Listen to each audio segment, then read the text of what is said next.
Você pode dizer, então, para sua ansiedade que você tá atuando sobre ela. É como se você também estivesse se amparando nesses exercícios todos. Porque você tá dizendo pro teu corpo, ó, eu ouvi que você tá me mostrando que tem alguma coisa que não tá legal, que a gente não tá feliz com isso. Eu vou dar voz pra isso. Eu vou olhar pra isso, eu vou te amparar. Seja... hora você só precisa descansar mesmo, hora você precisa tomar uma atitude, hora você precisa desabafar, hora se exercitar, hora trabalhar essas crenças. Cada hora vai ser uma coisa, mas na medida que você amparo é um antídoto pra ansiedade. Porque lembra que a ansiedade é medo de morrer, é um medo primitivo. Se eu estou amparado, eu tô protegido. E se eu tô protegido, eu não tem ameaça. E aí, povo, beleza? Como é que vocês estão? Hoje, no meu incrível podcast aqui na sala da minha casa, eu tenho a honra de receber a minha amigaça Mayara Garcia. Tudo bem? E aí, Otávio? Beleza, parça? Tudo bem? Finalmente aqui. Finalmente aqui pra gravar um podcast. Exatamente. Né? Não pra comer um hambúrguer. Pra comer hambúrguer. Já veio aqui pra comer hambúrguer, entendeu? O que você acha do meu hambúrguer? Uma delícia. Viu? Recomendo. Se o podcast não der certo... Você vai abrir uma hamburgueria, certeza. Então vou abrir uma hamburgueria, certeza. Sabe por que vou abrir uma hamburgueria? Porque o pessoal não dá like no vídeo. Se o pessoal não dá like no vídeo, entendeu? Já vamos começar a reclamar aqui. Eu vou fazer terapia com você. O pessoal não dá like no vídeo e fica falando, eu adoro os seus conteúdos. Por que você não comenta e não dá like nos meus vídeos, então, seus... Tá frustrado? Tô muito frustrado. Te Sabe gera por quê? ansiedade? Sim, me gera ansiedade e eu preciso de alguém pra falar sobre ansiedade. Você conhece alguém? Eu vou aproveitar que eu tô aqui e a gente vai... Você vai quebrar meu galho? Vou quebrar o galho, né? Não tem nada pra fazer. Povo, seguinte, antes de qualquer coisa, por favor, dá o like no vídeo. Todas as redes da Mayara estão aqui embaixo, então você vai pegar o vídeo, vai descer ele, tem um monte de inscrito aqui lá. Deixa seu comentário, já segue ela e bora pro vídeo. Mayara, antes de tudo, conta pra gente o que você faz da vida. Eu já falei que você é psicóloga, mas vamos aí, como que você atende? É só online, presencial? Vende seu peixinho pra nós. Bora. Eu sou psicóloga há 10 anos, estou atuando na clínica. Antes disso, eu trabalhava em pesquisas acadêmicas, então eu participei de um grupo de pesquisa na USP, dentro do Instituto de Psiquiatria. Atendia presencial até março agora, mas ninguém mais quer ir para o presencial, então eu tô só online. Eu só atendo presencial e hipnoterapia. Então, sou psicóloga da abordagem terapia cognitivo-comportamental, né? Cognitivo-comportamental, mas eu flerto um pouco com outras abordagens depois da hipnose. O que quer dizer isso? Não é que eu misturo as abordagens, eu sempre acho importante ressaltar isso, mas que é impossível, se a gente trabalha com cognição, e a TCC trabalha muito com a cognição, eu preciso trabalhar as crenças. E para explorar melhor essas crenças, eu vou por caminhos diversos, porque cada pessoa comunica de uma maneira. Então, nesse sentido, sim, se eu tiver que beber um pouquinho da água da psicanálise, eu vou beber para entender como o meu paciente elabora o fenômeno, já usando palavras que não são da minha área. E aí a gente faz a reestruturação cognitiva. E aí que a ansiedade é muito interessante, me interessa muito esse tema, porque desde que comecei a estudar um pouco de PNL, hipnoterapia, comecei a desenvolver um pouco mais técnicas para lidar também com a ansiedade, por exemplo, que é uma das coisas que mais aparece na clínica. É isso. Então vocês já entenderam que hoje o episódio quase ninguém sofre. Né? Quase ninguém sofre de ansiedade no Brasil. Então, vamos lá. Mayara, é verdade que o Brasil é o país mais ansioso do mundo? O pior é que é verdade, Otávio. 9,3% mais ou menos, dá milhões de pessoas, eu não sei ao certo, representam as pessoas com ansiedade no Brasil, que coloca ele no topo do ranking do mundo de ansiedade. Bom, mas imagino que também a porcentagem dos outros países também deve ser alta, né? A ansiedade, infelizmente, a gente tem encarado cada vez mais, e eu acho que a tecnologia e esse mundo frenético, estímulo em excesso, e tudo isso que a gente tem vivido tem colaborado cada vez mais para esses números aumentarem, né? Então, e essa já é a segunda pergunta. O que torna a nossa vida tão caótica a ponto disso ser patológico, assim? O que causa ansiedade no ser humano? Eu quero contar uma história breve pra entender isso. É um papo que você sabe que eu gosto de falar, mas que, sem complicar demais, a gente é ansioso e a gente sempre vai ser ansioso, porque a ansiedade é um mecanismo biológico de proteção pro humano. É necessário ser ansioso. Mas aí você me perguntou direitinho, o que torna isso patológico? Então, sem eu já vou explicar o que torna ele patológico. Sem nada disso, a ansiedade te ajuda a se proteger de perigos, a evitar situações, então, de ameaça, fugir, lutar, né? Então, mecanismos de defesa para quê? Para sobrevivência. Só que o que torna a ansiedade patológica é que a gente começou a ter essas reações físicas, emocionais, em situações que não têm ameaças reais. Então, para o seu cérebro, não importa muito se tem um leão correndo atrás de você ou se o teu chefe no teu trabalho criticou uma tarefa sua. Não importa. O teu cérebro entende a mesma ameaça. E na medida que você não consegue separar, né, que eu poderia, se depois for interessante, explicar mais neurologicamente, mas uma vez que a amígdala do cérebro ela aciona, uma vez que ela acionou, é difícil você contar pra ela que não tem de verdade um leão atrás de você. Você não chega pra ela e fala assim, calma, minha querida, esse daqui é meu chefe dando chilique porque a planilha que eu mandei tava errada. Exato. Ela vai falar assim, não, mas agora você vai morrer e o prédio tá pegando fogo e você vai ter que pular do prédio e... É a mesma coisa, mas é a mesma intensidade ou não? Pode ser a mesma intensidade, claro. Pode variar a intensidade. Uhum. O teu lado mais crítico do cérebro mais racional, ele consegue entender a diferença e o grau de gravidade dessas situações, como elas diferem. Mas antes disso, como eu disse, é um instinto biológico, é uma reação automática, reflexa. Então é muito difícil, por isso, lidar com a ansiedade, porque ela acontece antes de você processar mentalmente, racionalmente. Depois você consegue aliviar um pouco isso. E depois a gente vai falar mais pra frente, mas é justamente esse o ponto, você contar pro teu cérebro que você não tá de verdade vivendo uma ameaça. O que acontece é que antes a gente tinha um ritmo de vida mais lento, tranquilo, enfim... mais saudável. Exato. E hoje é estímulo, bombardeio de tudo quanto é informação do mundo. Hoje você tá preocupado com a sua própria vida, com a vida de todo mundo que você conhece, com a vida do universo inteiro. E você sabe todas as notícias do mundo. E você tem que compreender muita coisa, muita informação. Uma vez que isso tudo entra, teu cérebro não sabe o que é verdade, o que é mentira, o que é teu, o que não é, o que tá na sua alçada e o que não tá. Então, na medida que você vai tendo esse estímulo todo, você entende que tem algo muito grave acontecendo. E tem coisas gravíssimas acontecendo no mundo inteiro.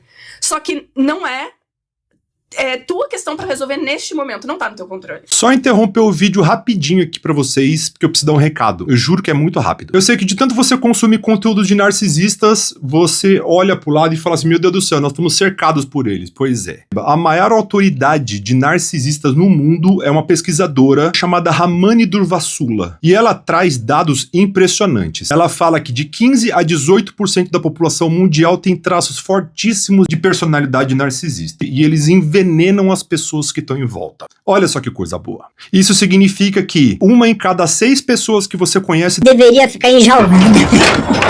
O quê? O quê? Não posso falar assim. O que conhece meu trabalho sabe que eu não tenho a menor paciência pra esse povo. Pra mim ficava tudo enjaulado. Só que a psicologia reconhece somente 2 tipos de narcisistas, que são os vulneráveis e os grandiosos. Porém, atualmente, alguns estudiosos, principalmente de psicanálise, chegaram numa conclusão que existem 5 tipos. E justamente por estudar esses tipos e saber que muitas de vocês não conhecem, eu resolvi escrever um e-book. E o e-book se chama Zoológico de Narcisistas, onde justamente eu pego cada um dos narcisistas, eu coloco numa jaula, e nessas jaulas a gente observa com segurança como que eles se comportam, como que eles se alimentam, como que eles atacam, como que eles infernizam a vida das suas vítimas. É um livro muito bacana, é um livro bem divertido, fui eu que escrevi, e no final do livro tem um teste que fala qual que é o tipo de narcisista de estimação que você tem aí pentelhando, enchendo o seu saco. Então, se você tiver interesse em conhecer o livro, o link tá aqui embaixo do vídeo e fixado no primeiro comentário. Eu tenho certeza que vai te ajudar muito nessa sua jornada, nesse seu perrengue com o seu embuste de estimação. E adquirindo esse livro baratinho, você também me ajuda a manter esse canal. Não vou mais te encher o saco, volta pro vídeo. Isso que você falou, eu me lembrei do início da pandemia fora do Brasil, antes de chegar pra cá. Então, não sei se você aí tá nos assistindo lembra disso. Olha, tá tendo um vírus chinês aí, que eles comeram sopa de morcego e lá. Nossa, tá espalhando pro mundo inteiro. A Itália se ferrou, lembra que a Itália se lascou? a Itália se ferrou, a Europa não sei o quê, babá, tá vindo. Nós precisamos fazer lockdown. Aí o Brasil fala, não, vamos fazer lockdown depois do carnaval. Aí todo mundo, meu Deus, não pode, lockdown, não sei o quê, você não tá vendo que tá morrendo. Então, tipo assim, a gente olhava, a gente descobria que tinham problemas fora do país, a gente não sabia da dimensão que isso estava vindo para cá. Todo mundo ficava, entre aspas, preocupados com a doença que estava vindo, a doença nova chinesa que estava vindo. Só que ao mesmo tempo a gente não queria abrir mão do carnaval, da festa junina, do churrasquinho. E eu me lembro que aquilo ali, eu acho que no Brasil deve ter sido o pico do pico do pico. Você atendia na pandemia, não? Atendia. Você deve ter ficado milionária. Foi. Eu não fiquei milionária. Adoraria. Mas realmente teve uma busca imensa. Infelizmente, numa situação triste, muito difícil. Mas realmente, acho que eu tripliquei o número de atendimentos. E na época eu atendia somente presencial. Saía 10 horas do consultório. E aí eu me lembro exatamente um dia que uma paciente veio no consultório. E era ali começo de março. E ela me disse, eu voltei da Itália. Aí eu já pensei... Nossa, a ansiedade já bateu o coração, já ficou assim, taquicardia, meu Deus do céu. Foi o primeiro sintoma de... É possível pegar esse vírus, caramba, esse negócio tá vindo aqui. Aí ela falou, voltei da Itália, eu não sei se eu tô bem. Eu pensei, caramba. No dia seguinte, eu não atendi mais presencial. Não foi por conta dela. Foi porque aí declararam que a gente faria o lockdown. Se eu não me engano, foi dia 17 de março de 2020. E me lembro disso porque meu aniversário é dia 18. Então, a partir dali, meus atendimentos 100% online. Fui voltando depois, e aí agora eu tô online, como vocês já sabem. Mas sim, foi uma... É curioso você falar isso da pandemia, vincular isso, porque realmente a ameaça tava longe. A gente foi praticamente vendo ela se aproximando paulatinamente, até que chegou. Só que chegou antes do carnaval. Antes. Não. O Brasil não vai parar o carnaval, não, nem a pau, não, que isso, é só uma gripezinha. Aí viu o Bolsonaro, mete que é só uma gripezinha. É fogo. Sabe quando a gente tá prestes a fazer uma dieta, que você sabe que você vai ter restrição, aí você fala, é agora que eu ponho o pé na jaca, eu vou comer tudo. É o dia antes que você vai tomar o monjaro, antes de você tomar a canetada, você vai no rodízio. Exatamente, então acho que foi isso que a gente fez, né, deixa eu aproveitar o máximo de interação social, que inclusive aumentaram os números de contaminados, e aí depois a gente... Só que isso também gerou um monte de ansiedades, né? Outras ansiedades. Então, eu citei o Covid porque é bem aquela coisa. Se tá tudo bem, do nada você vê lá, por exemplo, agora, não sei se tá sabendo, não é pra você surtar e não, tá tudo bem. Tá tendo surto de ebola na África de novo. Verdade. Entendeu? Aí agora tá tendo El Ninho. Aí agora já tá tendo alguns anos atrás as guerras, não sei o que das quantas. Aí o Trump ameaçando soltar bomba, o chinês falando, se você soltar bomba no russo, eu vou soltar bomba não sei o que das quantas.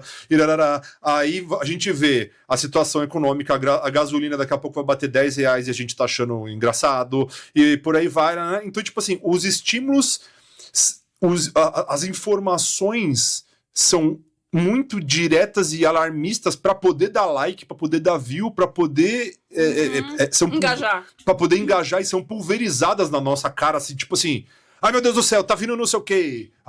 Então, tipo assim, e a gente... Você vai nas rodas de amigos e tal, no trabalho, para conversar com as pessoas, é meio que impossível você não saber disso. E você vê as pessoas preocupadas e automaticamente o seu cérebro e fala assim, você não acha que você devia estar preocupado, não? Você não acha que você não devia estar assim? Aí você vai, olha no Google e ponto, acabou. Aí vai acabar o planeta e não sei o quê, aí vai vir a terceira pandemia, a quarta pandemia, a quinta pandemia, e a gente... Essa como é que chama? Essa inundação de coisas, de informação que a gente recebe na vida, mas a comparação, baixa autoestima, falta de exercício físico, falta de beber água, é a receita básica pro... É excelente, exato. E você trouxe questões fisiológicas, né? Então, a alimentação, a hidratação, isso é muito importante, porque lembra que a gente estava falando que se a ansiedade é um mecanismo de sobrevivência, tudo que tiver a ver com a sua sobrevivência primária, o que necessita, né, bem primitivamente para sobreviver, se isso estiver negligenciado, você já está em alerta. Você já está em alerta, e aí você, obviamente, já tem um pezinho na ansiedade.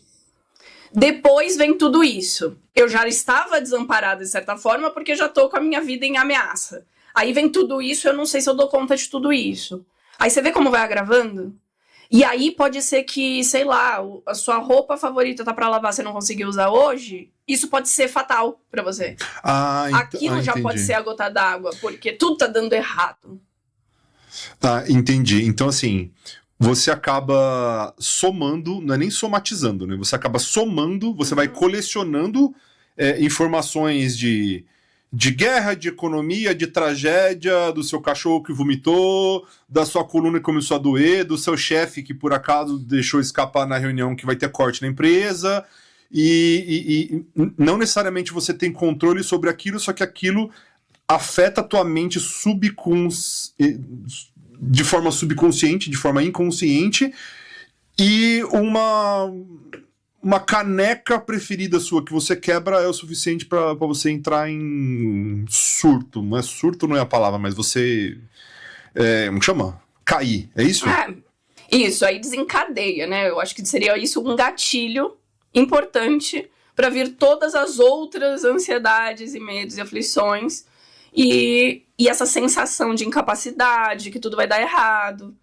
Porque, de novo, sobreviver... Quando eu falo sobreviver, parece muito primitivo, né? Não morrer.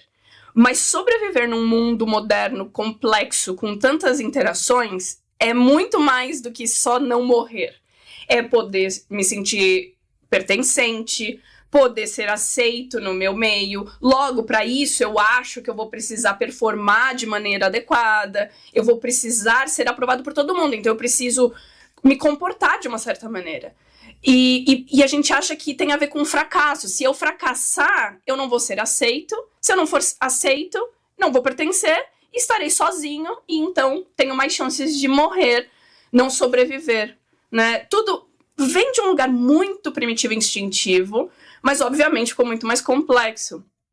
E se falando da pandemia, eu fiquei pensando assim, será também que, além de todas as coisas que a gente já falou que aumentam, né, o número de ansiosos no mundo, essa nossa ideia de que as ameaças externas, digo globais, mas externas do país, vão se aproximando, que a gente viu isso na pandemia, né, isso se aproxima cada vez mais. E será que depois disso, que a coisa se tornou tão global, que a gente percebeu que tá todo mundo, na verdade, envolvido, que o problema que tá acontecendo numa guerra ali e acolá me afeta sim. Indiretamente, politicamente, economicamente, sempre vai afetar. Indiretamente também me afeta por preocupação, por medo, porque talvez a gente tenha também adquirido essa ideia de que vai chegando. Será que o Brasil também vai entrar em guerra depois? Será que isso? Será que aquilo? Será que todo mundo em pânico, como você disse, quando as notícias são muito alarmantes, também não é, de certa forma, interessante? Porque aí a gente, né, não vou entrar em política aqui, mas é interessante uma população ansiosa, em pânico, para eu controlar, porque tá todo mundo num certo desequilíbrio. Então, mas e aí fica para outra história mais política, polêmica. Mas todos nós também nos identificamos com essa ansiedade dos nossos pares. Então, hoje, é quase que prazeroso também poder dizer, eu também tenho ansiedade. Antes a gente escondia, antes era motivo de vergonha. Agora, não, eu também tenho, eu também. E a gente tá celebrando, todo mundo tá ansioso junto. A gente tá fazendo networking de CID. Isso, é isso mesmo. Qual que é o seu CID? É o grupinho dos transtornados. Então, eu tenho TDAH com dislexia e como chama? TOC. Uhum. E você? Eu sou autista nível 1 com ansiedade e insônia. E você? Eu tô depressivo e não sei o quê. Sim, mas e eu tenho toque, aí eu também gosto agora de falar, eu tenho toque, quem mais aqui? Mas você vê que, de novo, a gente tá falando de pertencimento, nem que seja na desgraça. Desgraça entre muitas aspas, tá? É perfeitamente natural ter ansiedade, depressão, tudo isso. Eu acho ótimo que a gente tá normalizando e poder falar disso e tratar isso, né? Sem essas ideias antigas de loucura e muito preconceituosas, estigmatizadas, mas é muito interessante que, na verdade, até nisso a gente quer pertencer. Porque é isso, pertencer da segurança. Então, eu tenho ansiedade, você também tem? joia, a gente tá junto nessa. Então, eu não preciso mais só performar a perfeição pra pertencer. É, de certa forma, interessante. A gente só tem que tomar cuidado também pra não ficar romantizando o adoecimento mental. A saúde mental é muito séria e precisa ser cuidado. Você já viu aquele... Tem um show, tem um espetáculo do Afonso Padilha que ele fala somente de gerações. Você já viu? Não vi. Joga no YouTube aí, Afonso Padilha, vem no meu podcast. Enfim, ele fala da diferença das gerações, né? E ele, obviamente, a gente fica metendo pau na geração Z, que a geração Z é burra, que a geração Z não sabe o que é, que a geração Z não transa, que a geração não quer tirar carta de... Enfim, só que a gente fala mal das gerações desde que o mundo é mundo, né? E uma coisa que eu achei interessante, e depois eu fui ver uma pesquisa, que provavelmente deve ter sido a mesma pesquisa que ele consultou para fazer esse show dele, que fala que como os millennials foram a geração mais promissora e que menos entregou. Você já viu isso? Ah, sim, isso toda hora. Entendeu? Uhum. Então a geração do millennial é 30 a mais. 35 mais a geração millennial, né? Então, assim, a gente... O que era pra gente? Quando a gente era criança, pré-adolescente, você vai fazer... Quantos anos você tem? Desculpa? 35. 35. Então, assim, eu sou mais velho que você, eu tenho 42. Eu tenho um diploma de datilografia. Eu fui a última turma que depois a escola fechou porque não existia mais, tá? Mas assim, antigamente você tinha que saber datilografia, saber inglês, aí depois a máquina de escrever deu lugar ao computador, então você tinha que fazer um curso de informática, né? Se você fosse designer, alguma coisa, você ia ter que CorelDRAW e por aí vai. Aquilo ali, se você soubesse isso, você ia arrumar um bom emprego e tava bem. Exatamente. A gente fez tudo isso daí. E se fudeu. Entendeu? Tudo aquilo que foi falado pra gente que precisava fazer, porque agora era a hora que você tinha que estudar pra caramba, a gente se lascou. Uhum. Entendeu? Os meus avós compraram um terreno de 30 por 35, pagou 20 mil réis. Vai ver hoje quanto que custa um kitnet, que você vai ver um kitnet que tá custando $500 mil. É uma parada assim.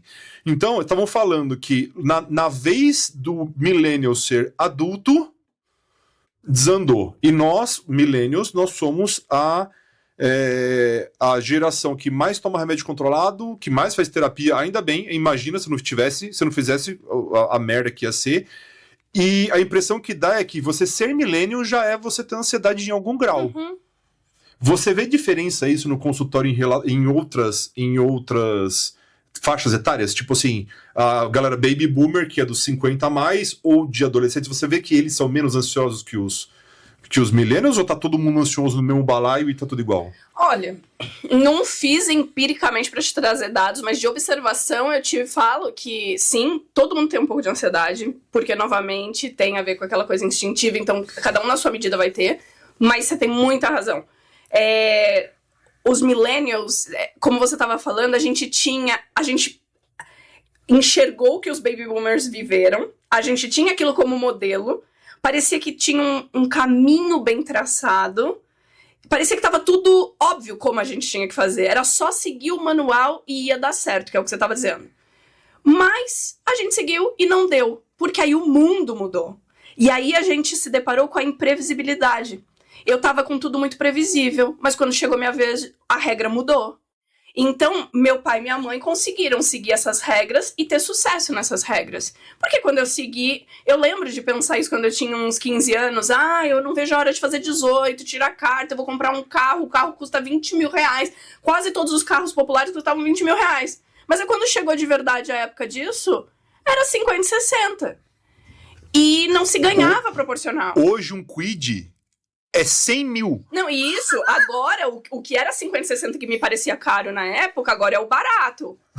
Porque agora é tudo 100, 150, 200 pra mais. Nos carros bosta demais. Parece que não tem muito critério, né, pra algumas coisas. Então é isso que é fogo, porque isso de não ter critério tira a previsibilidade. Eu não sei mais nada. Eu não sei se eu vou conseguir. Eu não tenho certeza se eu vou me aposentar. Eu não tenho certeza se as regras vão mudar, se as leis. Eu não tenho certeza se dá pra comprar um apartamento, porque aí você junta dinheiro, você tá se programando pra um imóvel de 500 mil reais, e aí chega no momento, já virou 1,5 milhão, 2 milhões. E óbvio, eu tô falando de coisas ainda, né, num outro padrão, do básico aqui. A imprevisibilidade gera muita ansiedade. Aí o que acontece? Se os millennials viveram esse modelo, na hora de aplicar, a regra mudou, ansiedade. Aí tem a geração Z. A geração Z também tem outras complicações, um monte também, tem muita ansiedade, muita cobrança, muita autocobrança, né? Mas tem uma outra pegada, porque eles já não estavam com esperanças. Eles já vieram sem essa esperança. Entende que é diferente? Eu vi um modelo e me frustrei que eu não pude repeti-lo. A geração Z, o que eu ouço muito da geração Z, é já uma desesperança de nascença. Assim, que nunca foi prometido pra eles, é isso? Parece que sim, porque eles já vêm num mundo que já tá complicado. Então eles vêm muito com discursos de pra que isso, pra que aquilo, talvez uma insegurança se há futuro. E aí tem esse outro tipo de ansiedade. É uma ansiedade de eu posso morrer a qualquer momento, o mundo pode acabar a qualquer momento. Logo, eu não vou fazer tanto. Logo eu vou me trancar dentro do quarto e jogar Free Fire até meu dedo cair. Então, assim, claro, tem tipos e tipos, né? Mas eu vejo muita desesperança. Então, eles estão indo mais para um lugar de uma ansiedade mista com depressão. E pode ser que os baby boomers também tinham mais depressão, né? Uma outra coisa, tipo, que também pós-guerra, e tem tudo também uma esperança em excesso, ao contrário do Z. Só que aí também não é tão divertido como parecia, ainda era uma época difícil, repressões em outros sentidos, né? No Brasil teve ditadura, enfim. Então teve um monte de coisa. Cada fase tem a sua interferência ambiental, política, econômica, geográfica, tem o teu meio mesmo mais nuclear. A ansiedade também tem muito disso, né? Do quanto o ambiente interfere em você e também das suas vivências, da sua experiência infantil, familiar. Porque acho que eu tô falando muito global e generalizando o mundo, né? Uhum. Mas no processo, no fenômeno ansioso individual, tem muito da história de cada um também. Comparando, voltando a falar dessa parada de gerações, né? Então, tipo assim, os baby boomers, que são os filhos da galera que foi pra guerra, tinham mais oportunidade, vamos assim dizer, né? Porque foi logo no finalzinho ali, ou, né, tô falando besteira, mas a Revolução Industrial, então pararam de trabalhar na roça para ir trabalhar em fábricas, aí tal, então eles pegaram muitas oportunidades. Eu me lembro que a minha avó, que não era baby boomer, já era uma outra geração que eu não lembro o nome, ela falava assim que as fábricas ficavam na porta das estações, pessoas, falavam assim, você quer trabalhar na fábrica? Quer trabalhar na fábrica? Eu quero, então vai lá e já começa agora. E vamos que vamos. Aí, todo pai quer dar pro filho aquilo que ele não teve. Entendeu? Todo pai quer dar pro filho aquilo que ele não teve. Então, os millennials mais velhos, vamos assim dizer, ou os baby boomers mais novos, falaram, o meu filho não vai passar o perrengue que eu passei. Logo, ele só vai sair de casa depois de terminar a faculdade. Logo, onde já se viu meu filho começar a trabalhar de office boy, ele já precisa de um cargo tal. Foi colocando os filhos dentro de uma redoma muito, meu Deus do céu, você é o alecrim dourado, né? Epidemia de narcisista pra caralho, porque é assim que você cria um dentro de casa, você protegendo ele, falando que ele pode tudo. Ninguém fazendo acompanhamento de nada. Rede social, onde a gente empiricamente gosta ou precisa ou não consegue não se comparar com as pessoas. Entendeu? Uhum. Ali você já fala, putz, que merda. Então, pra nossa geração, pelo menos foi prometido que ia dar tudo bem. Não deu tudo bem. Então, o que a gente faz com os nossos filhos? É o que tem. Eu não vou te prometer nada, é o que tem. E para aquilo que você não promete, fica meio niilista, né? A pessoa fala assim, é o que dá pra fazer. Aí já vem uma falta de vitamina D, porque esse povo não sai no sol pra nada, não é não? Tudo que é bom, nada é brasileiro, que é tudo coreano agora, que na nossa geração era tudo americano, agora é tudo coreano, tudo não sei o que, tudo não sei o que lá. Já vem tudo muito envelopado e você não precisa sair de casa para ir no mercado, que você já aperta o botão iFood e as compras chegam na tua casa. E aí, como é que você lida com essas paradas de interação social? Outra pergunta. Como que a gente difere ansiedade de medo? Interessante. Muito boa. Muito boa. E eu te diria que não existe ansiedade sem medo. O medo é o que gera ansiedade. Eu diria que eles não são a mesma coisa, mas o medo existe e uma resposta ao medo é a ansiedade. Então, como se a ansiedade fosse um sintoma do medo. Tá. A gente tem vários medos, e os medos todos têm a ver com algo, novamente, no meu discurso, que quem me conhece já tá cansado de saber, primitivo, porque tá ultrapassado isso, tá? Tem outras filosofias melhores sobre esse assunto, mas eu acho muito fácil de lembrar quando alguém quer entender o processo. E se eu entendo esse processo, eu consigo também ampará-lo. Então, eu tenho medo, é ameaça. Aí, o teu corpo, o que ele faz? Diante de uma ameaça, ele sentiu o medo serve pra te proteger. Também gosto de, não romantizando, mas quero melhorar a visão que a gente tem da ansiedade e do medo. Gente, ansiedade e medo são caminhos, são norteadores, são bússolas que estão te dizendo, aqui não, isso não é legal, cuidado, faça isso, faça aquilo. Se a gente atende melhor aos medos e à ansiedade, a gente se coloca numa situação mais segura. Isso é bonito. Assim como doenças também, sei lá, você foi fazer o exame e deu colesterol tá alto. Não é o fim da linha, quer dizer, Otávio, dá uma olhada no colesterol, talvez você tenha que tomar outras atitudes, se exercitar mais, comer melhor. É uma oportunidade de redirecionamento. Então, pois bem, o medo aparece, ele te conta que existe uma ameaça. Você interpreta essa ameaça, você dá ouvido ao medo, tem que dar ouvido ao medo, não é assim, só vai com medo mesmo. Às vezes eu até uso essa frase, vai com medo mesmo, quando a gente já entendeu que aquele medo não é de uma ameaça real. Mas até ter certeza disso, não vá com medo mesmo. Analisa o medo. O que teu corpo, o que o ambiente, o que tá vindo aqui? O que esses sintomas ansiosos estão te contando? Estão te contando que alguma coisa não tá legal. Atende aquilo. Pois bem. Aí, o seu corpo, quando entende que aquilo é realmente uma ameaça, o que ele faz? Ele se prepara para você lutar ou fugir. Luta e fuga são mecanismos de defesa do corpo, da mente, do ser humano. Então, o que seu corpo faz? Começa a acelerar o seu coração. Nisso, para o coração e a respiração ficarem sincronizados, então você respira mais ofegante, seu coração bate mais forte, bombeia sangue para todas as suas extremidades. Como isso acontece num processo muito rápido, você às vezes sente adormecimento ou formigação, ou até tremores, às vezes tontura, você pode ter uma indigestão. O seu corpo entra em pane, porque ele está se preparando para uma coisa muito importante. Vai, corre, ou luta. Então pensa esse corpo todo se preparando. Aí isso é ansiedade, são os sintomas de ansiedade que eu falei, dentre outros, né, que inclui o medo, pensamentos no pior, na parte mais, né, imaginativa, a gente elaborando catástrofes e tal. Mas a resposta corporal é essa. E é por isso que a gente chama isso de uma crise de ansiedade, porque o teu corpo se preparou, mas não havia ameaça. Às vezes eu estava sentada no meu sofá. Então o meu corpo inteiro tá pronto para eu correr de um leão, e eu só tô sentada. Então o seu corpo não consegue assimilar porque que eu tô preparada para tudo isso e não tem nada acontecendo.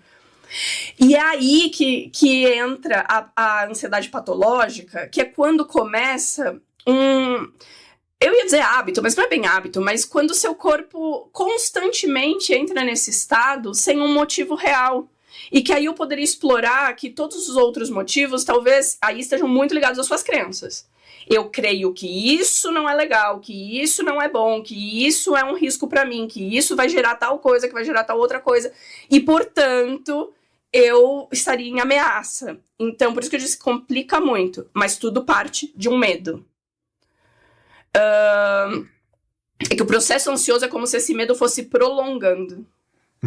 E talvez seja isso que gera tanto incômodo, né? Você falou sobre a crise de ansiedade, né? Então, assim, pelo que eu tô entendendo, a ansiedade normal, vamos assim dizer, quando você vai ter uma entrevista de emprego, ou vou conhecer uma pessoa que eu gosto, ou quando eu vou ser homenageado, ou quando eu vou falar em público. Tem gente que prefere morrer do que falar em público.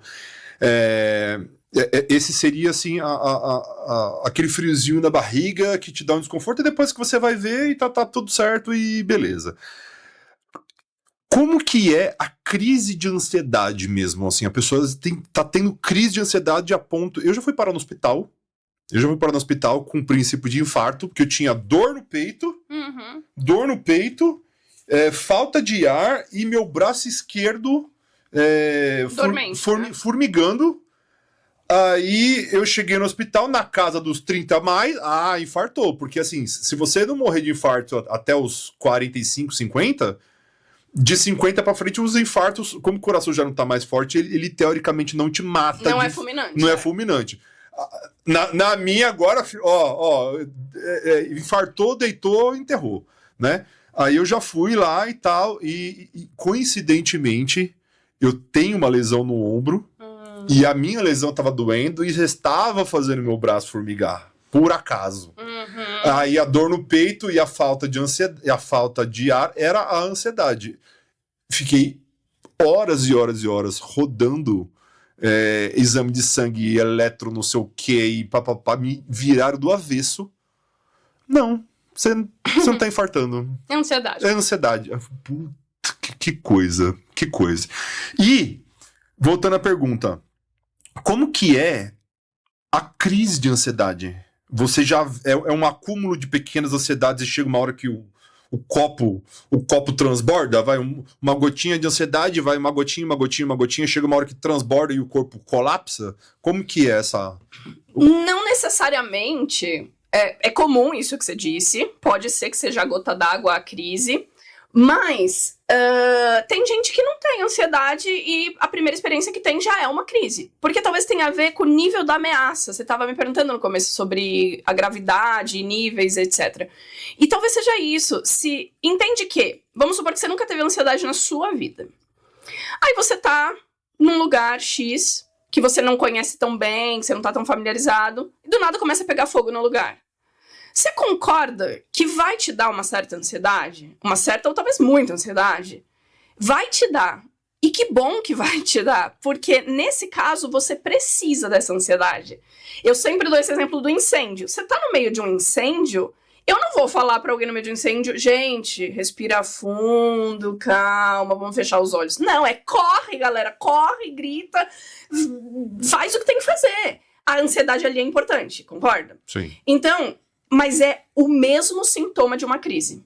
Só que qual a diferença? Eu direcionei ela para algo útil. Eu, de fato, corri. Eu, de fato, usei todo o preparo do meu corpo. Então, a crise de ansiedade pode vir, independente se teve um histórico ou não de ansiedades ou de pensamento, mas eu já aprofundo melhor isso, quando uma ameaça é tão grande que meu corpo interpreta aquilo com uma certa urgência. E se aquela urgência é algo que... É que eu não tenho como não falar de crenças. Então, vamos supor que você nunca falou em público e você vai pela primeira vez dar uma palestra. Você não tem ansiedade, mas você... Eu acho difícil que você não tenha nenhum tipo ou nenhum grau, mas você morre de medo de reprovação, de crítica e tal. Isso você já sabe que é um medo. Mas você não necessariamente sofreu com ansiedade disso. Você pode ter sofrido um pouco, tá? Você chega diante daquele palco, pode ser que na hora, porque é uma situação desconhecida, e o desconhecido tem muito mais poder pra isso, porque a ansiedade também tem a ver com o quê? Que é muito popularmente falado, com prever o futuro, com controlar. Então, se algo é desconhecido, eu não sei o que esperar daquilo. Eu já tô, assim, meio suspeita. Chega lá, aí vem todas as crenças. E o que eles vão falar de mim se eu desmaiar aqui, se eu falar alguma coisa errada, e se... Ai, será que tá todo mundo vendo que minha perna tá tremendo?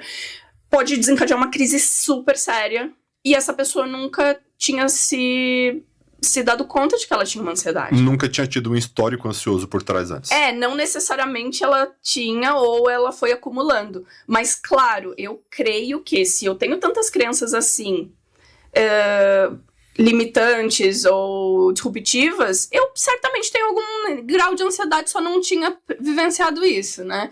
Então esse é o problema. O problema é quando todo esse preparo que a ansiedade traz para o seu corpo vem em momento inoportuno. Isso é a crise. E claro, né, não precisa ser só uma crise, pode ser uma ansiedade mesmo, um transtorno de ansiedade. A ansiedade gera insônia e a insônia gera ansiedade. então, assim, como é que faz? Se uma coisa, se um monstrinho alimenta o outro, como é que você trata os dois ao mesmo tempo? Sim, assim? o ciclo vicioso, né? E é mesmo, porque, pensa bem, se a ansiedade, e o que eu acho legal, porque aí eu já posso começar a falar mais de crenças, né? Se a ansiedade é também um conjunto de crenças minhas de que certas coisas são ameaçadoras pra mim, afeta o meu sono. Porque pra que eu dormiria tranquila se tem algo aqui de ameaça? Novamente, você vai dormir no meio do incêndio? Galera, vai vendo aí, eu vou dar um cochilo. Você não consegue. Então vamos lembrar que mesmo que seja irracional comparar um incêndio a uma crítica que você recebeu no trabalho, a tua mente acha que é a mesma coisa, logo eu não vou dormir porque afinal estamos no meio de um incêndio. Insônia. Insônia é algo básico, primitivo para sobreviver. O sono, aliás, né? O sono é necessário, tal como a alimentação. Então ali você já está em privação. Em privação eu estou ficando mais fraco, não é saudável para minha sobrevivência que eu fique em privação de sono. Uhum. Então, meu corpo aí sim, ele tem uma ameaça real. A amígdala liga, a gente não tá legal. A gente tá prestes a morrer aqui. De novo, né, exageradamente, mas aumenta a ansiedade, que aumenta a insônia. Que aí fica nesse ciclo, você tem razão. Pois, numa terapia mais longa, a gente trabalharia essa reestruturação cognitiva. Falando da minha abordagem TCC, a psicanálise vai fazer de um jeito, cada um vai fazer de um jeito. Então, a psicanálise chamaria isso de ressignificação. A gente vai ressignificar algumas coisas. E eu vou usar as nomenclaturas que eu uso, né? Então, as crenças do que é perigoso ou não pra mim, do que me ameaça ou não psicologicamente, moralmente, socialmente. E eu vou trabalhar essas crenças. Você vai receber uma visita. Ai, que maravilha. Gatinho. Então, eu vou trabalhar essas crenças, porque só quando eu entender que aquilo não é uma ameaça real, eu não vou ativar essa área do meu cérebro que quer me deixar em alerta. Só que isso demoraria. Aí você vai me falar, tá, mas a pessoa tá com insônia, tá nesse ciclo vicioso, eu não posso esperar 2 anos pra isso acontecer. Eu falei 2 anos aleatoriamente. É aí que vem algumas técnicas que podem te ajudar. Técnicas de autorregulação. Então, em que você mesmo vai acalmando o seu sistema. Lembra que eu te falei do incêndio? No meio do incêndio, eu não vou te falar, senta, fecha os olhos e respira. E isso é um erro muito comum, inclusive, entre terapeutas. A gente sempre querer acalmar o paciente numa crise de ansiedade. É bom acalmar, mas não exatamente no primeiro momento. Depende da ansiedade. Tem pessoas que estão numa situação que falta acolhimento. Que a ansiedade está vinculada a um medo de desamparo. Ali talvez seja legal o acalmar, ensinar algumas respirações. Às vezes, se você é íntimo dessa pessoa, até abraça ela, tá bom. Mas na maior parte das vezes, como é uma ameaça que aciona luta ou fuga, se eu tentar me acalmar, é um contrassenso pro meu cérebro. Pera, eu tô no meio do incêndio, eu não vou dormir. Então, uma coisa que eu acho interessante, depois que eu comecei a estudar mais sobre técnicas corporais, agita o seu corpo antes. Ou melhor, não agita mais do que o normal, mas gaste a energia que ele já preparou. Tipo academia, flexão. Sair pra dar fazer uma caminhada, ou correr, quem gosta de correr. Ou até falar um montão. No meu caso, eu sou muito da fala, então eu falaria um montão. Eu ter uma catarse, assim, de fala me ajudaria muito. E uma coisa muito simples que vai ser engraçado, tá? Eu falo para meus pacientes, às vezes, assim, sentiu a coisa, chacoalha, simula uma corrida, simula uma luta. Então, você pode fazer assim, você pode se chacoalhar um pouco, é coisa de segundos, ó. Acabei de fazer, eu poderia fazer por mais alguns segundos, ou não. Aí sim começa a fase do vamos relaxar.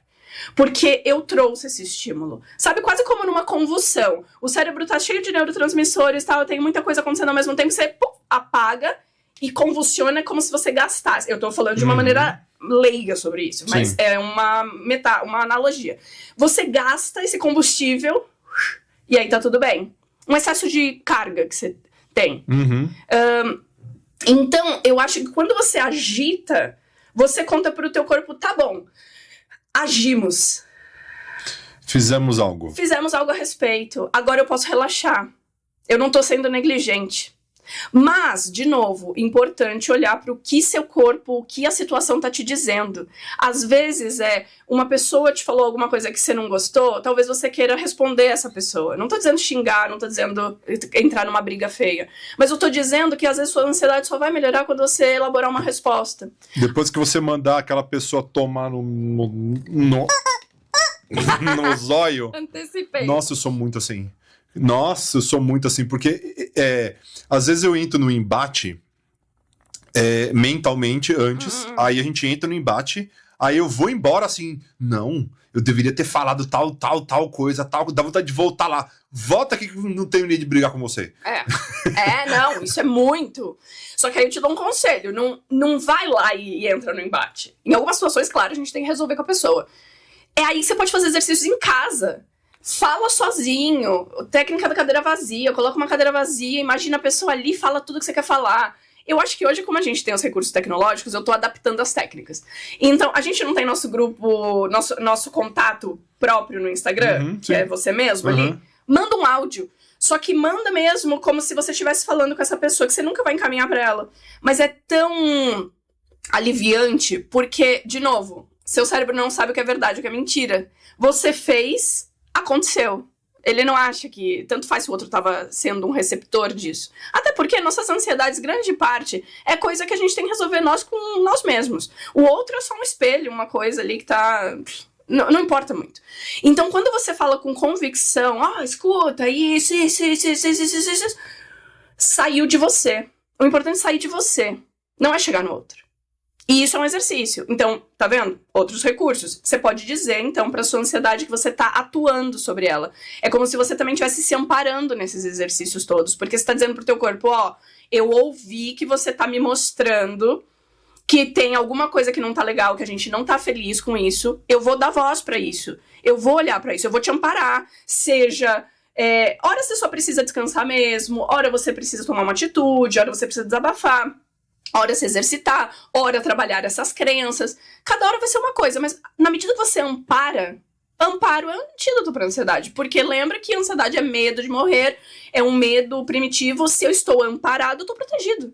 E se eu estou protegido, eu não tem ameaça. E se não tem ameaça, pronto, a ansiedade melhorou, insônia já resolve um pouco.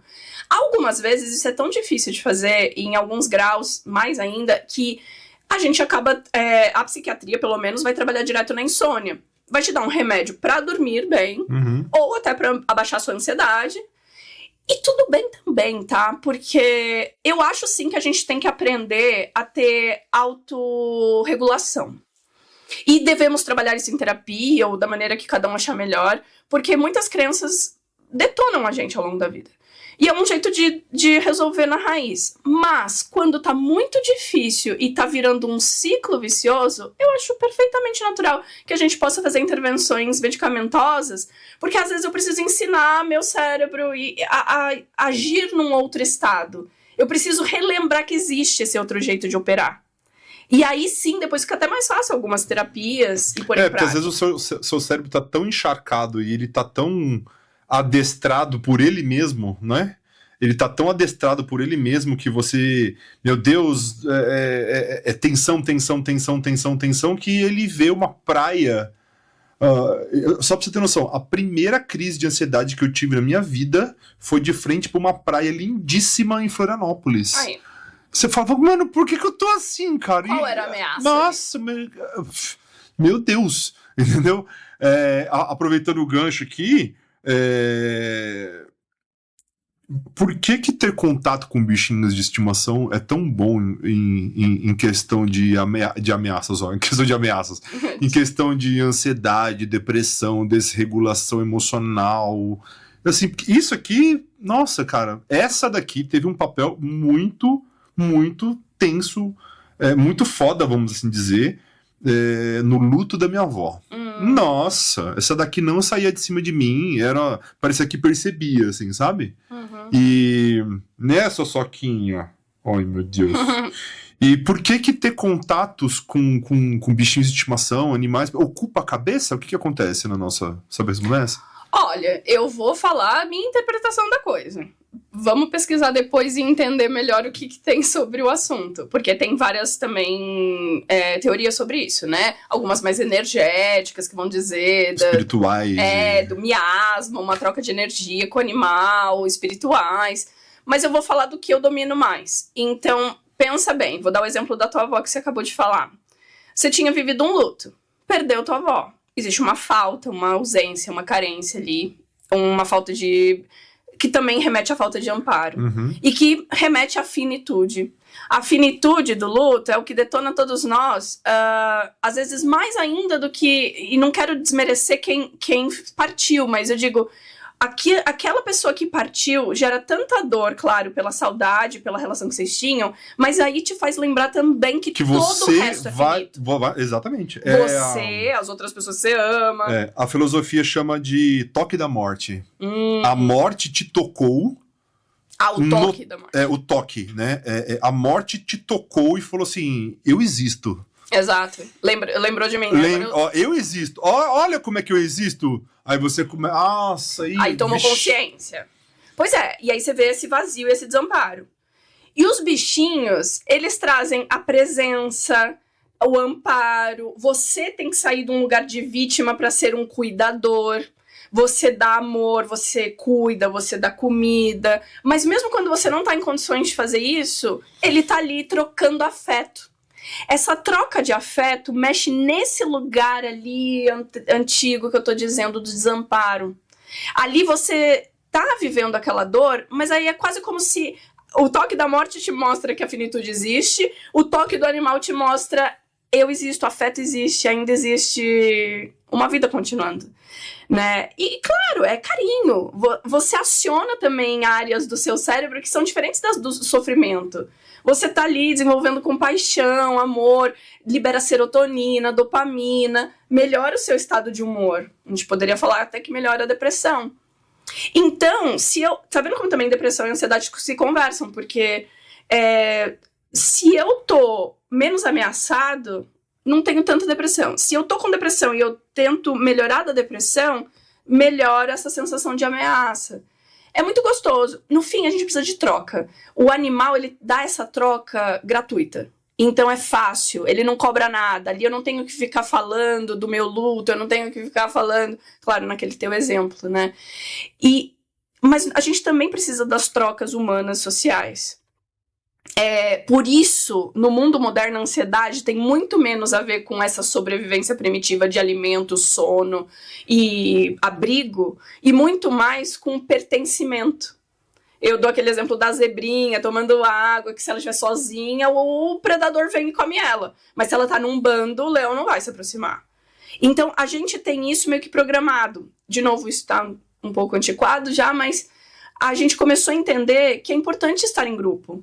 Se eu tô em grupo, eu tenho mais chances de me defender de uma situação difícil, de ter amparo, acolhimento. Se me falta dinheiro, a gente dá um jeito.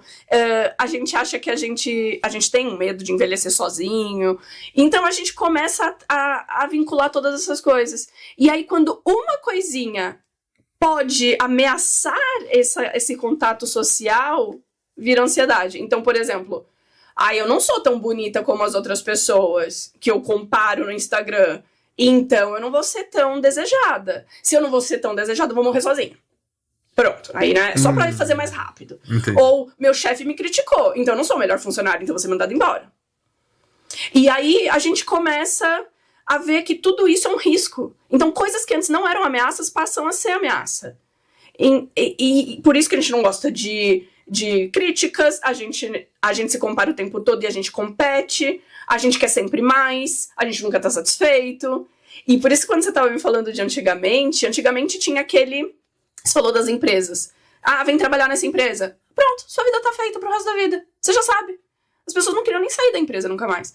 Hoje a gente tem muitas possibilidades. E esse excesso de possibilidades, o FOMO, né, o Fear of Missing Out, que as pessoas têm falado mais hoje, você não quer ficar de fora de nada, você não quer perder nada, você quer sempre... É muita coisa pra assimilar. E aí eu me sinto incapaz, incompetente, insuficiente, não acompanhei o negócio, vou ser excluído. Minha amiga fala de memes, eu não sei nenhum. Aí já fico, nossa, não tô acompanhando isso aqui. Claro, né? Ali a relação tá muito bem estabelecida, não me dá medo. Mas e se é uma pessoa desconhecida que eu tô tentando entrar no grupo? Aí uma bobagem dessa, e não gosto de usar a palavra bobagem, que parece que diminui o sofrimento de algumas pessoas. Eu tô dizendo que às vezes o motivo, ele é muito simples, mas a dor é muito real, muito forte, tal qual um incêndio, tal qual uma ameaça de morte, tal qual uma guerra. Pro cérebro, tá? Uhum. Não diminuindo nem exaltando outras situações. Não diminuindo as guerras. Não, de forma alguma. Claramente existe uma ameaça de morte explícita sim, ali. Sim. Só que pra minha cabeça primitiva parece a mesma coisa. Porque eu não vou pertencer àquele grupo. Então olha quanta coisa a gente tem que performar. É cruel, é difícil. Não dá pra performar tão bem. A gente se compara com milhões de pessoas, bilhões de pessoas. Antes eu me comparava com o vizinho.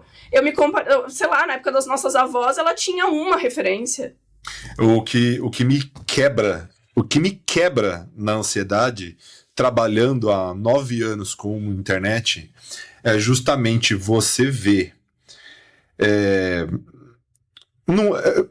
Vou usar o próprio podcast como exemplo, entendeu? Eu venho aqui, eu trago... Não é porque o negócio tem uma galinha de borracha que não é sério, não é porque ele é mal feito que ele é... Não é mal feito.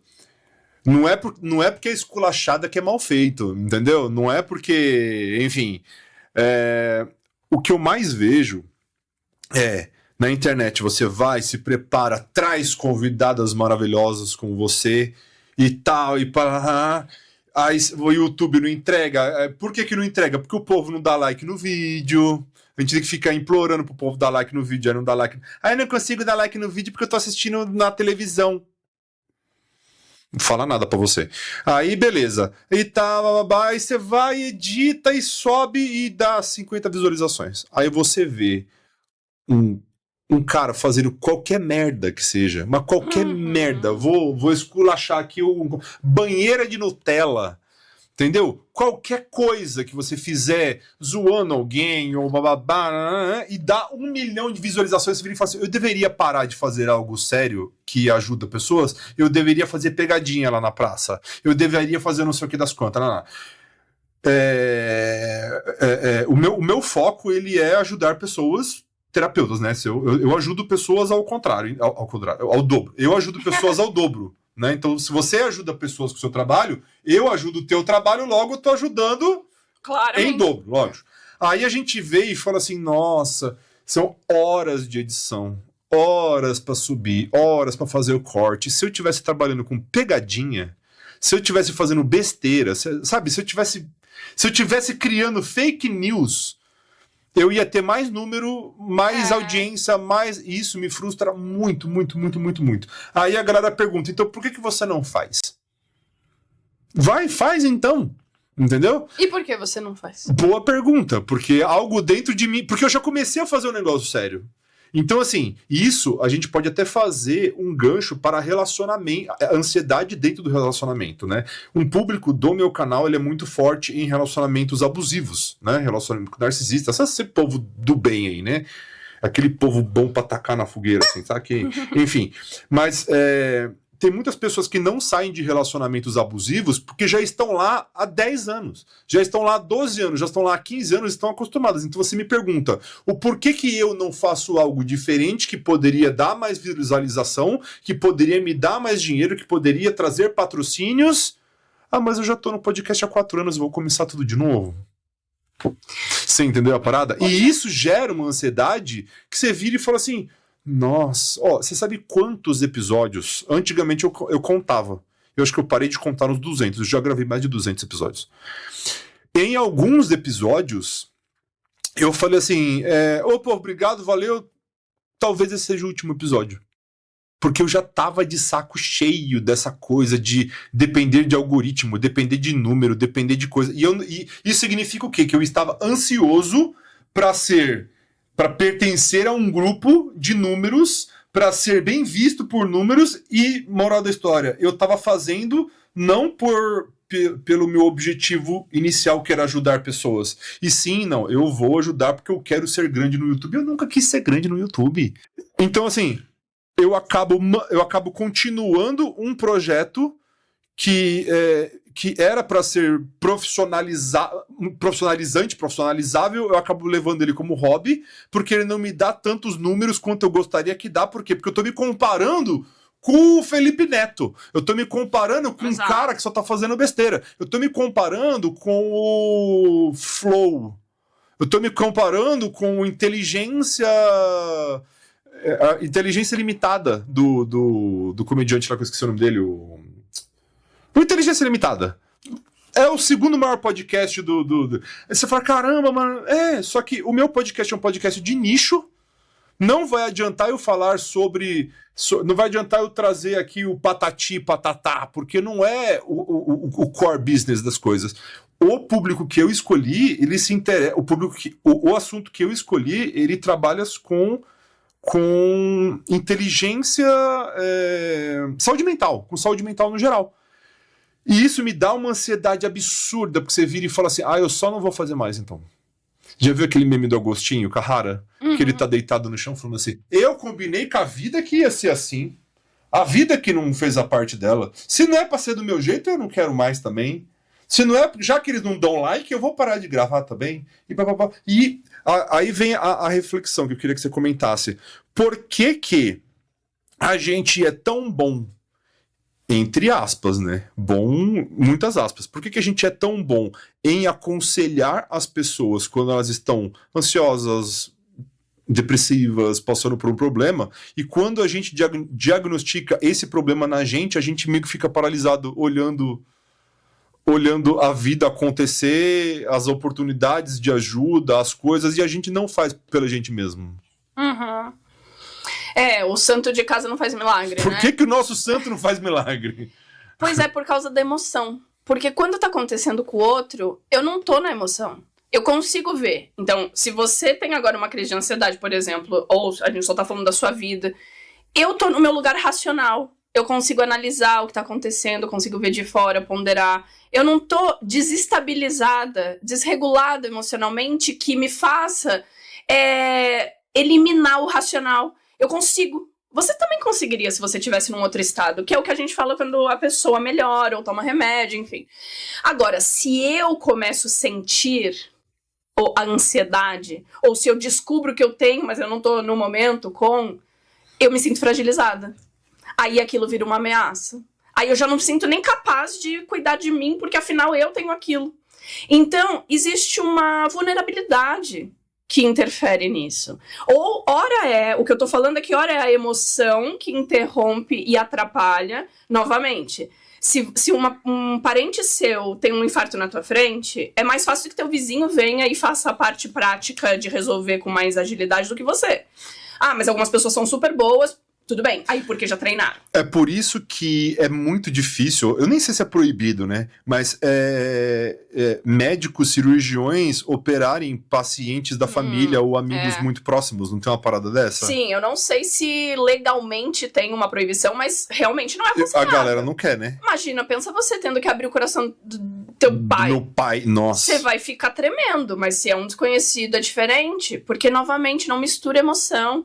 E é o caso, viu? Todos nós temos famílias que precisam, né, da nossa expertise e a gente não consegue colocar ali. E aí você tava falando do seu podcast.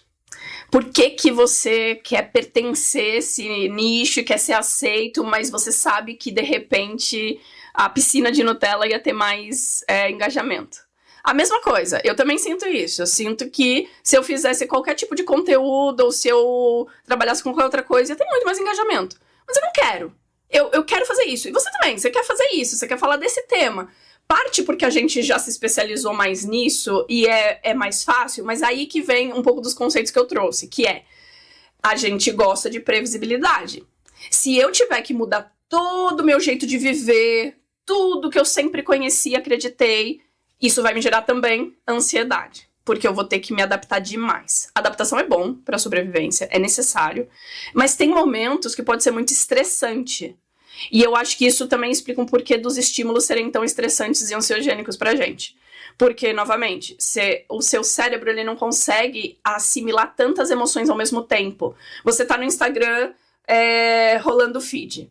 Você vê um gatinho, coisa mais linda, e você sente, ai, que lindo, que fofo. Depois você vê a guerra, caramba, que situação horrível. Depois você vê uma cena de saúde, assim, extrema, e que te desencadeia aqueles medos hipocondríacos seus. Aí vê a seleção na Copa do Mundo. Aí hora você ri, hora você chora, hora você... Aí você vê receita, aí você tá imaginando como vai ser amanhã, ou você pode fazer isso no final de semana. Aí você vê uma viagem, nossa, eu quero tanto isso. Putz, mas eu não tenho dinheiro.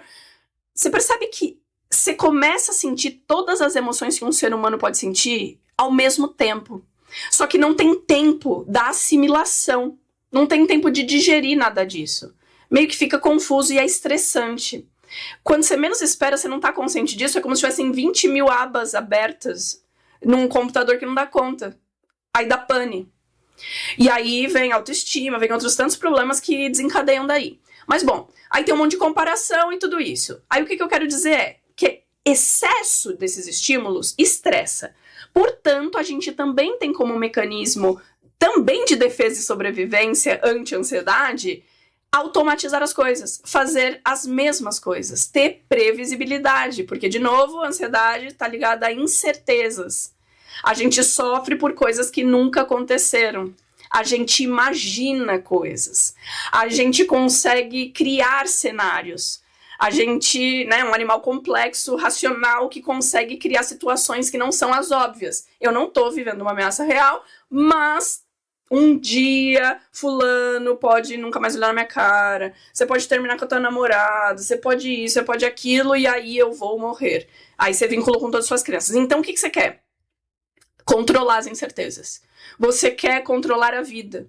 Então tudo parte do medo, como você falou, uma insegurança, que gera ansiedade, que logo tem um mecanismo de controle para que eu possa prever o máximo. Logo, quando chega no nosso trabalho, eu quero fazer o que eu conheço, eu quero fazer o que eu já faço há muito tempo. Ah, mas não tá dando tanto lucro. Tá, só que eu quero, e no fundo, porque eu quero ser aceito com aquilo que eu realmente sou e tenho e gosto. Aí fica um dilema moral, porque no fim eu quero controlar, mas eu também quero ser aceito como eu sou. Agora, fazer a piscina de Nutella ia ser mais legal?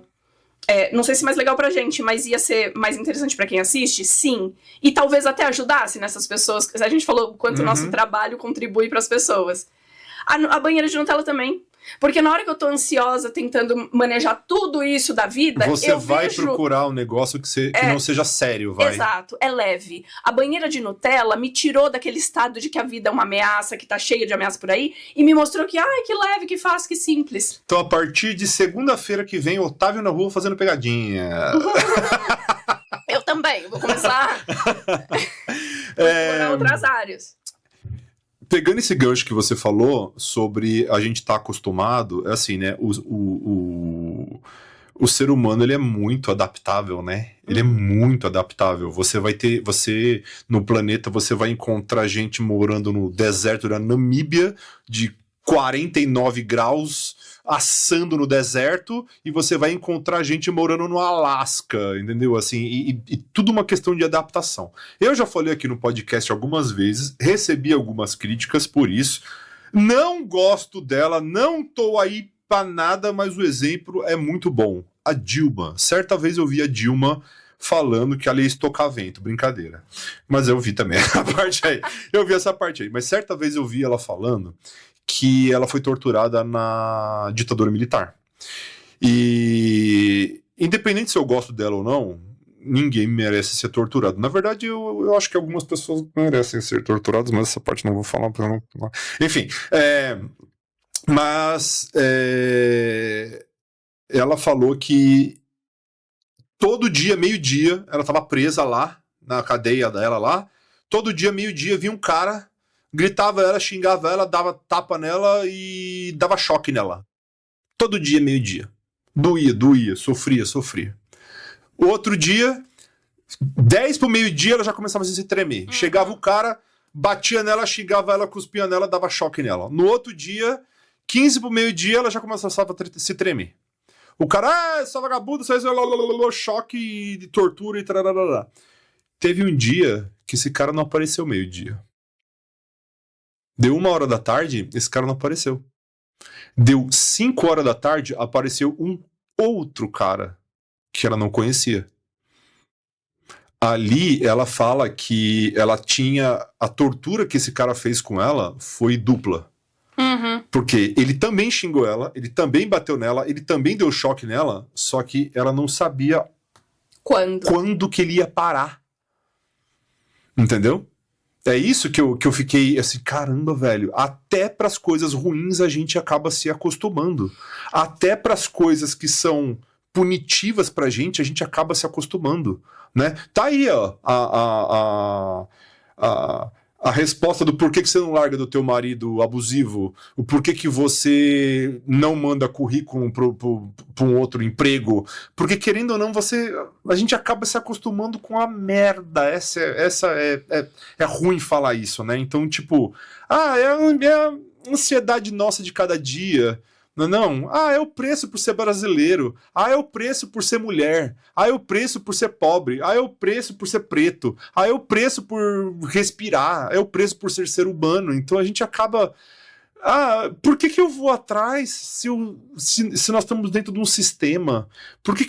Então, tipo assim, o que eu vejo de pessoas, e você também que está nos assistindo com certeza concorda comigo, tipo assim, o que você vê de pessoas que estão em relacionamentos merdas, estão em vidas merdas, estão em empregos merdas, que elas têm um potencial muito grande de estarem em patamares de vida diferente, e a pessoa ela tá lá porque ela tá acostumada, porque ela acha que ela não merece, ou ela não é digna disso. E como que você não vai ter ansiedade se a gente vive num mundo desse, num negócio desse, sabe? E... por isso que tem até alguns empresários americanos ou uns coaches, coisa de coach, que falam do fail fast, sabe essa? Conhece essa, não? Fail? Fail fast. De tipo assim, sim. Você antecipa o fracasso. Não. Se for pra fracassar, fracassa logo. Fracassa logo. Então, tipo assim... pra reduzir a espera ansiosa de que isso pode acontecer. A impressão que eu tenho é que pessoas não tratadas, ou pessoas não terapeutizadas, ou pessoas que não têm muita intimidade com a própria inteligência emocional, vai esticando aquele chiclete da ansiedade, vai esticando aquele chiclete do relacionamento ruim, da pobreza, de tudo que você gostaria de mudar na tua vida, porque você fala assim, não, algum momento Deus vai me abençoar, não, Deus vai te abençoar, vai sim, mas muitas vezes ele já mandou vários barquinhos pra você subir em cima, você fala, não, daqui a pouco ele me tira daqui, ó, daqui a pouco Jesus vem andando em pessoa sobre a água e me pega no colo, porque é aquilo que eu mereço, e nessa daí ele já mandou 5, 6, 7 barquinhos, às vezes um barquinho tá em forma de podcast, tá? Com a galinha de borracha. E você não deu like ainda. Aí, é muito filho da puta falar isso, né? Aí, enfim, muitas vezes você acaba não fazendo aquilo que você poderia fazer, porque você fala, não, eu sou forte. Né? Vai com medo mesmo? Vai com ansiedade mesmo, vai com depressão mesmo, vai com insônia mesmo, vai numa dessas daí, você começa a... Essa é a introdução da pergunta, hein? Olha a volta que o TDAH deu. Essa é a introdução da pergunta. Tudo isso que eu falei justifica as pessoas comerem por ansiedade, usarem drogas, fugirem em jogo, fugirem em pornografia, fugirem em bebida, fugirem sabe, as fugas que o ser humano se dá para fugir da ansiedade. Isso explica, não justifica. Explicar é diferente de justificar. Tá. Então, justificar, eu tô praticamente dizendo que vou beber mesmo. Aceitável. Eu só tô bebendo porque eu tô ansioso, então eu vou beber mesmo. Aí isso é uma justificativa. Exato. É explicável, porque dá pra entender o que levou a. mas existem outros recursos e a gente precisa se atentar a isso sim. Lembra, então, que ansiedade gera, já que é uma ameaça, eu preciso de mecanismos de defesa, que é luta ou fuga. Algumas vezes na luta vai vir um lado mais agressivo, mais ativo, e na fuga um lado mais passivo, em que eu não quero sentir aquilo, eu quero eliminar aquela sensação de mim. Ora, é eliminar a ameaça. Então, às vezes, eu corro da ameaça. Eu tenho um relatório importante para entregar. Aquilo é uma ameaça para mim, porque, de novo, mexe com os meus medos de falhar, fracassar. Eu procrastino. Pode ser uma fuga. O fogo tá ali, eu saio correndo na direção oposta. É uma fuga assertiva. Eu vou beber para fugir do sentimento, da emoção. Aí é um pouco diferente. Entendi. Não que a procrastinação fosse legal também, mas digo, ali eu não tô fugindo nem da ameaça sequer. Eu tô fugindo do sintoma, da alerta. É como se seu despertador tocasse pra você saber que você precisa, sei lá, fazer uma tarefa importante e você, sei lá, quebra o despertador. Mas ele não era o problema. O problema é a tarefa, é a tua emoção em relação à tarefa, são suas crenças em relação à tarefa, sua autocobrança. Então, quando você vai lá e quebra o relógio, eu consigo explicar. Ele quebrou o relógio porque ele não estava querendo entrar em contato com o fato que ele precisava encarar aquilo. Mas eu não justifico, porque você tá só se sabotando. Então, a bebida, o excesso de comida, tudo isso também. Eu tô ansiosa por uma situação emocional que me acometeu, eu vou encher minha barriga de doce. Eu vou sentir o quê? Em relação àquele problema, nada, não melhorou nada, mas me distraiu aqui um tempo enquanto eu sinto mais rapidamente dopamina, serotonina, igual o scrolling do Instagram também tem a ver com isso. Vamos produzir dopamina rápida porque aí eu amenizo a sensação ruim. Só que aí, é como pôr a ansiedade, que é um alarme importante pra você, num baú. E aí ele fica lá, pum, pum, pum, pum, pum, depois. Então você fez tudo isso e, na verdade, você vai piorar a sua ansiedade. E ainda vai te somar alguns problemas extras, né? Um alcoolismo, um diabetes, isso, aquilo, outro, enfim. Então não deveria justificar. O que deveria acontecer é a gente amparar o que a ansiedade está mostrando. Relógio me mostrou que eu tenho que fazer tal atividade, tá bom. Eu vou fazer essa atividade, mas tô com medo. Do quê? Aí eu vou entender o porquê, eu vou talvez trazer recursos que me amparem para eu poder fazer isso de uma maneira mais tranquila, que não me dê tanto medo. Tá tudo bem você pedir ajuda, tá tudo bem você ter mecanismos de defesa, mas assertivos, para realmente lidar com a coisa. Né? Tipo, sei lá, se terminou um relacionamento, você vai encher a cara. O que muda na sua relação? Nada. Agora, se você tenta, sabe, entender o que aconteceu pro seu relacionamento acabar, se você tenta se cuidar das coisas básicas pra você seguir uma vida e aí sim ter a certeza de que você é capaz, mexer na sua autoestima, pô, aí vai ser legal.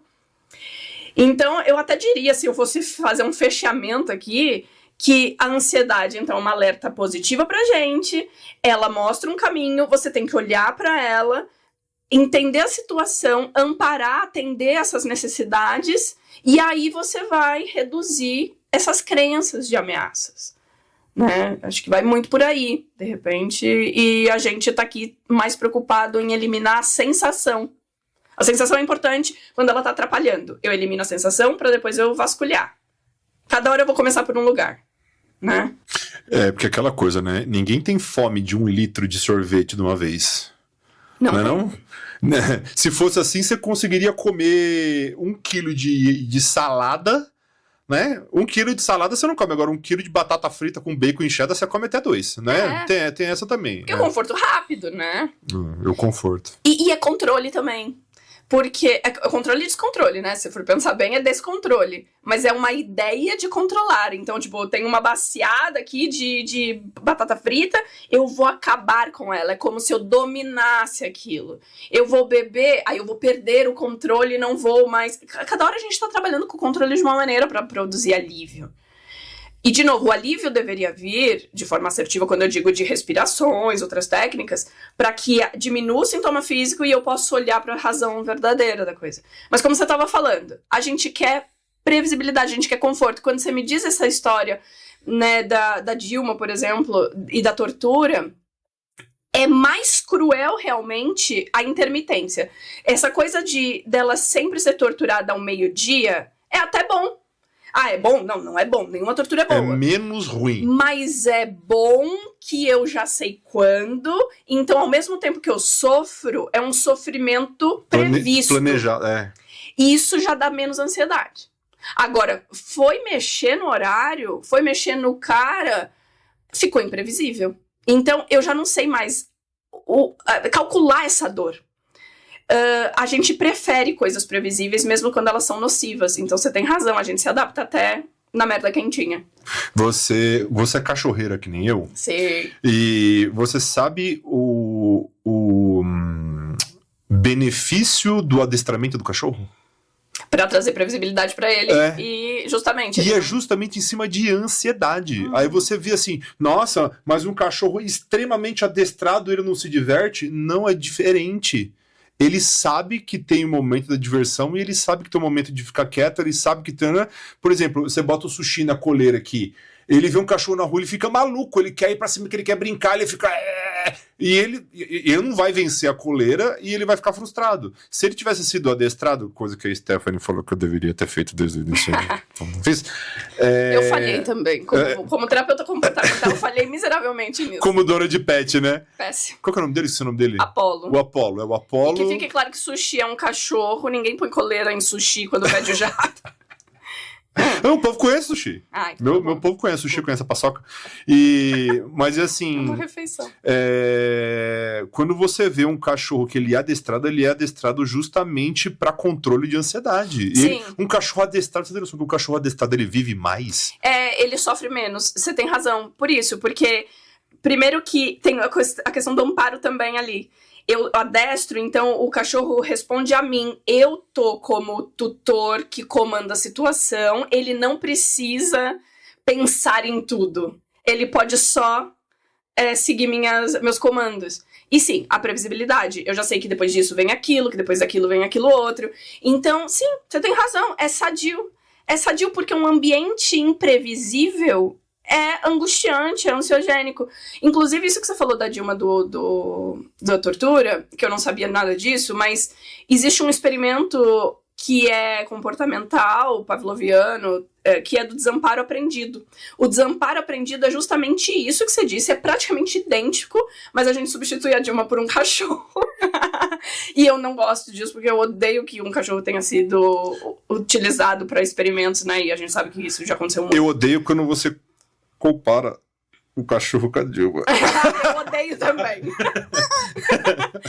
Bom, mas um cachorro, pobrezinho do cachorro, estava numa plataforma e quando ele pulava para um outro lado, acho que tinha uma cerca, eu não me lembro muito bem, tá? Ele pulava para essa outra plataforma e tomava um choque.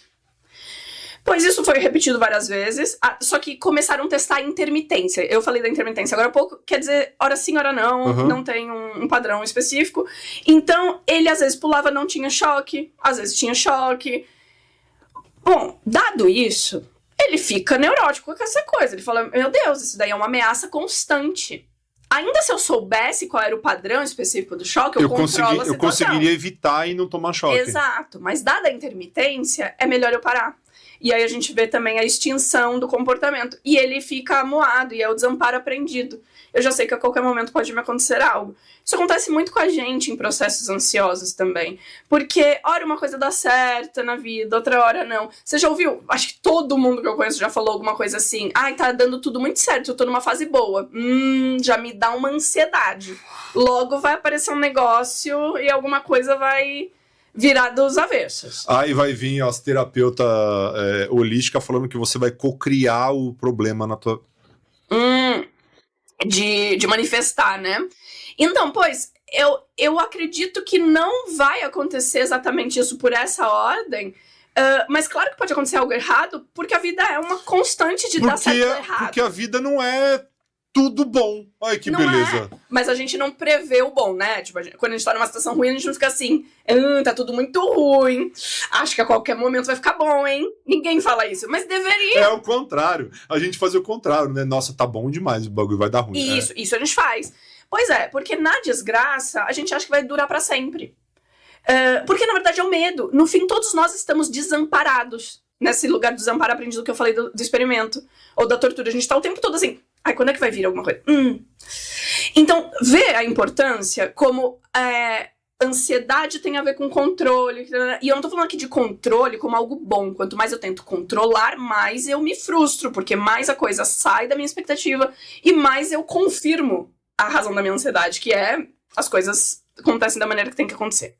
Então, o que a gente precisa mesmo cuidar é de controlar o que é controlável de fato. Tipo, eu controlo o que eu como, eu controlo que eu tomo banho todos os dias, que eu vou dormir em tal horário. Eu sempre falo para os meus pacientes começarem por aí, pelo primitivo. Garante que você está se alimentando, se hidratando, tendo um sono bem dormido, e você vai ficar já muito melhor, porque o seu corpo já não está em ameaça. Depois você vai atender suas outras necessidades mais complexas sociais. Vamos manifestar o que tem que manifestar, falar com quem tem que falar, encarar algumas situações. Ah, mas é difícil. Tudo bem? Vamos estruturar, então. Vamos fazer planejamento, vamos... Enfim. E aí sim, depois que eu deixo uma vida um pouco mais organizada, que certas coisas vão entrar no automático, aí eu posso treinar adaptação em coisas imprevistas, na desorganização, no caos do mundo. E aí a gente trabalha as crenças, tudo aquilo que eu falei. E aí é isso. Aí depois, a partir daí, tem ansiedade mesmo assim? Tem. Você não vai se livrar nunca da ansiedade. Mas você já vai ter ela num grau mais sadio. Mais administrável para você, você poder se antecipar. E aí a autorregulação quando for necessário. Mas a primeira coisa é aceitar a ansiedade. Aceita, olhe pra ela. Povo! De nada. De nada. Se você ainda não se inscreveu no canal, se você ainda não deu like, se você ainda não deixou seu comentário, se você ainda não hypou esse vídeo... Tem alguma outra pergunta que eu não fiz? Se você ainda não hypou esse vídeo, se você ainda não seguiu... Tá tudo bem você ainda não ter seguido a Mayara, porque você ficou aqui até o final. Parabéns, muito obrigado. Agora, todos os links dela estão aqui embaixo. E faça terapia. Faça terapia, certo? Sempre. Faça terapia. Banho e terapia é bom todo sábado. Todo sábado não. E pode fazer terapia na mesma frequência que toma banho, a gente agradece. Todo dia? Sim, por que não? Tô brincando. Não, agora é a pergunta. Não, né? Não. Qual que é o tempo mínimo pra fazer terapia? Depende da crise que você tá? Depende. Tem gente que faz até mais vezes por semana, 2, 3 vezes por semana. Não é comum. Tem casos mais... urgentes que precisam, né? Que eu ia falar grave, mas acho que é relativo. Geralmente uma vez por semana, né?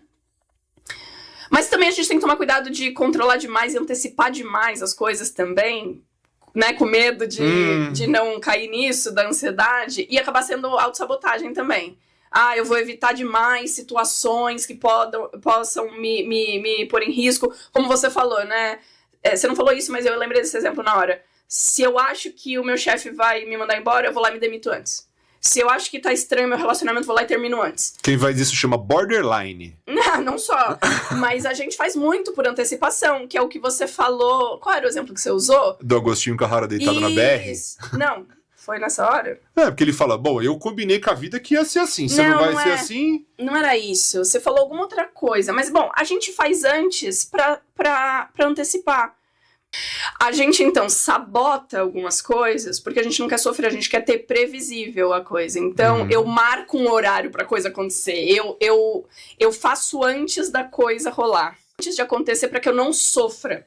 Só que a gente tem que tomar cuidado pra não se sabotar também. Porque, vamos lembrar também que o medo da ansiedade é aquele medo de morrer... Mas eu não preciso evitar todos os sofrimentos. Eu acho que na medida que a gente vai descobrindo que a gente pode lidar com sofrimentos, eu também não preciso ficar tão ansiosa com as situações. Que tem muito a ver também com autoconfiança, autoestima. Povo, muito obrigado. Vamos lá de novo, hein? Like no vídeo, hypa, deixa seu comentário, segue a Mayara em tudo que tá aqui embaixo e muito obrigado. Obrigada, Otávio. Minha casa é a sua casa e... Topa voltar outro dia pra gravar um segundo episódio? Com certeza, já tenho aqui a ideias. Não, ideias. Eu não sei quem que eu engano. falando que as pessoas voltam aqui pra gravar. Não, a gente grava 2 no mesmo dia. Eu não sei quem que eu engano. Mas a gente mora super perto, eu poderia vir aqui vários dias diferentes. Exatamente. Caiam nessa. Combinado. Então, muito obrigado, beijo, valeu!